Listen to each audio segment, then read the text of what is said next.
Dodd, listening to the Republicans, and they keep talking about how they want to use it, or they're not afraid to use nuclear weapons on Iran. In general, we still have about 10,000 nuclear weapons. More than that. More than that. And Senator Biden has committed to reducing that arsenal to 1,000. I was wondering if you can do him better and commit to reducing our nuclear weapons even lower. Well, we should. I mean, again, this was dropped the Nunn-Lugar program back earlier in the Clinton administration. Had a program was moving aggressively here to try and reduce this. These pose huge threats to us, not only because of accidental use or theft, but also just in these silos themselves are decaying to such a degree because they're not being maintained in many places around the world. So I would be very committed to the elimination, if we could, of these weapons around the world. There's not a need for it, and they pose huge and great risk to us. Yeah, I think you got to. You got to lead with that as well, and so you've got to move in that direction.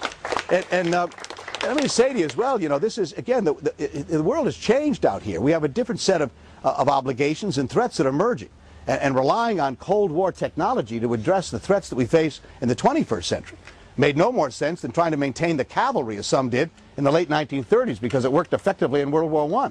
In a sense, we always have a hard time adjusting to the new challenges that we face.